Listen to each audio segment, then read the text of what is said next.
1970? Three aircraft manufacturers stare at the same problem.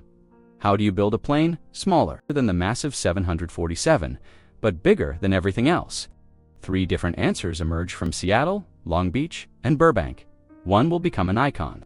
One will be involved in history's deadliest single aircraft accident, and one will be called the best airplane nobody bought. The story of the wide-body war, a battle fought with blueprints, billion-dollar bets, and broken corporate dreams.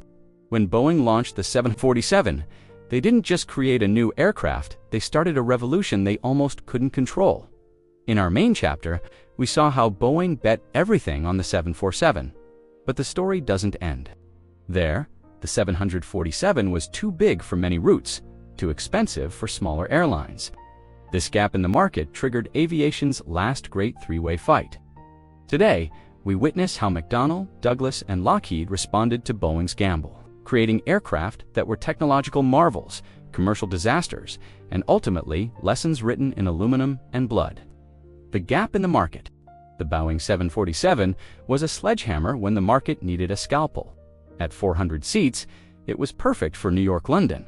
But what about Chicago-Denver or Paris-Rome?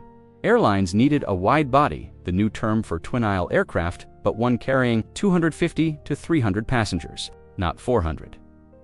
American Airlines issued the challenge in 1966. Their president, Frank Kolk, circulated a specification, a twin-aisle aircraft for domestic routes, capable of using existing runways and gates. The range, 2,000 miles. The catch, it had to be profitable with just 60% of seats filled. Three companies saw three different solutions. Boeing considered a shortened 747, but their factory was already overwhelmed. McDonnell Douglas, fresh from merging with the struggling Douglas Aircraft, saw salvation. Lockheed, America's secretive military giant, saw a chance to re-enter the commercial market. After the disastrous Electra, the stage was set for a battle that would consume $5 billion in 1970. The McDonnell Douglas DC-10, the People's Choice McDonnell Douglas, took the conservative approach. Their DC-10 wasn't revolutionary, was evolutionary. Three engines, one on each wing, one in the tail, two aisles, 250 to 380 seats. Its genius was in commonality. It used existing DC-8 components, required minimal pilot retraining, and promised airlines a familiar plane with new capacity. But the DC-10 had a fatal flaw hidden in its elegant design, the cargo door. To maximize revenue space, McDonnell Douglas placed the rear cargo door outward opening. At 35,000 feet, with cabin pressure differential, this door required 12,000 pounds of force to stay closed.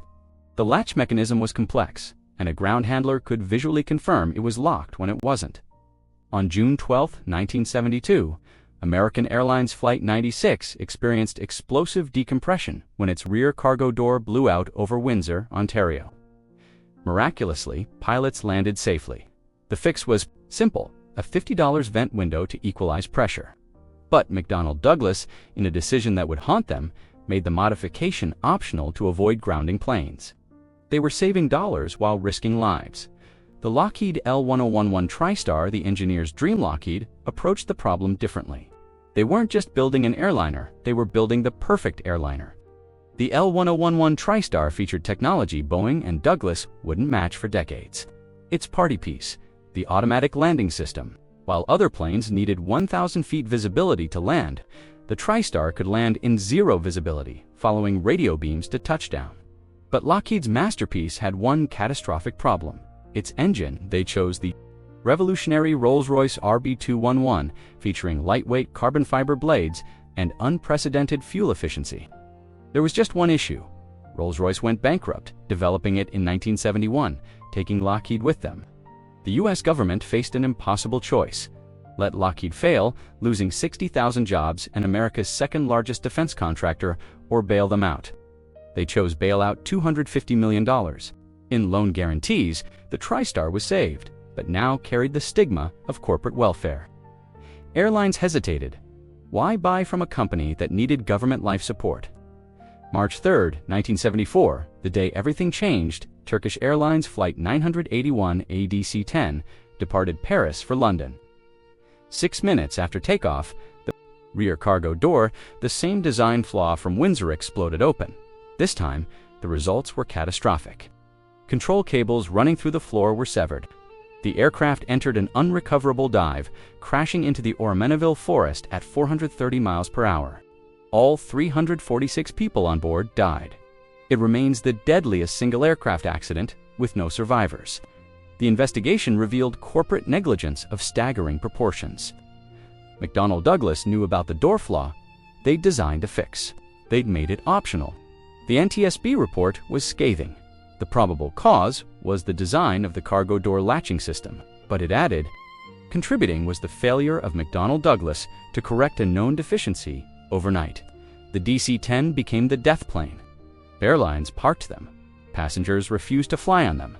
The wide-body war had claimed its first corporate casualty not through engineering failure, but through ethical failure. The sales war, dirty tricks, and broken promises, with the DC-10's reputation in tatters. The battle narrowed to Boeing versus Lockheed. What followed was the dirtiest sales war in aviation history. Eastern Airlines became the prize. CEO Frank Borman, yes, the Apollo 8 astronaut, played Boeing and Lockheed against each other for 18 months. Lockheed offered unprecedented technology. Boeing offered the 747's little brother, the 747 SP, a shortened, long-range variant. But Boeing had a secret weapon: financing. They offered Eastern terms no bank would match. Lockheed couldn't compete. They were already surviving on government loans. The final blow came from an unexpected place: the U.S. Senate. Hearings revealed Lockheed had paid $22 million in bribes to foreign officials to secure TriStar orders. The scandal reached Japan's Prime Minister and Prince Bernhard of the Netherlands. Lockheed's reputation, already fragile, shattered completely. The TriStar wasn't just struggling, it was toxic. The technical legacy. What they gave aviation, despite commercial failures, both aircraft left enduring legacies. The DC-10's trauma transformed aviation safety. The FAA mandated fail-safe designs where one failure couldn't cause catastrophe. Maintenance tracking became digital and mandatory. Whistleblower protections emerged. The DC-10's crashes, while horrific, made flying safer for everyone who followed. The L-1011's technology was simply ahead of its time. Its automatic landing system became standard on all airliners. Its direct lift control using spoilers to adjust descent without changing engine power influenced the Airbus A320's flight computers. Its quiet, smooth cabin set standards Boeing wouldn't match until the 777. Most importantly, both planes proved a painful truth: the best technology doesn't always win. The DC-10 flew for decades as a cargo workhorse.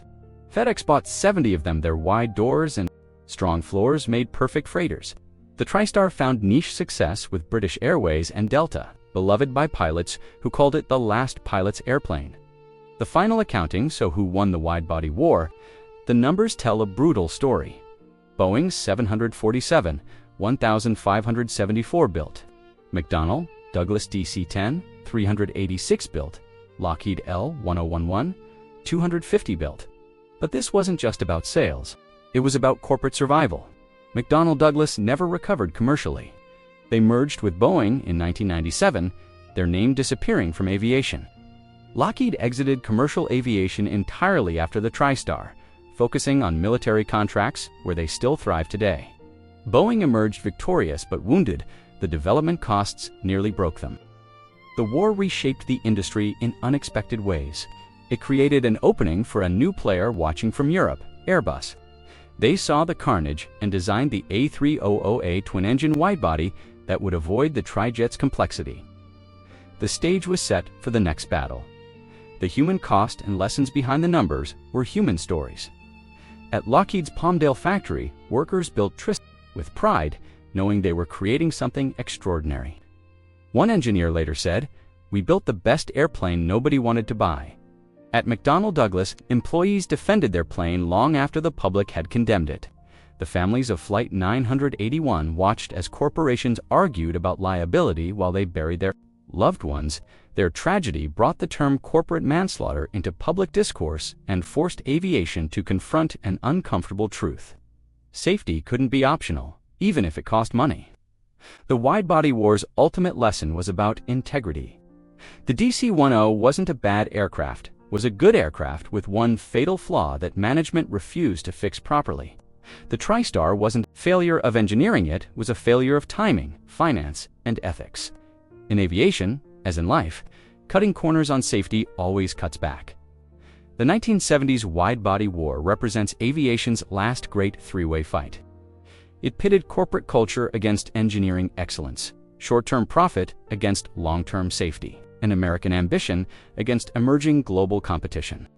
When the smoke cleared, only Boeing remained standing in the commercial arena, but they'd been forever changed by the battle. While America's giants clashed, a European upstart watched and learned. Next time, we witness how Airbus turned their rivals' mistakes into a blueprint for revolution.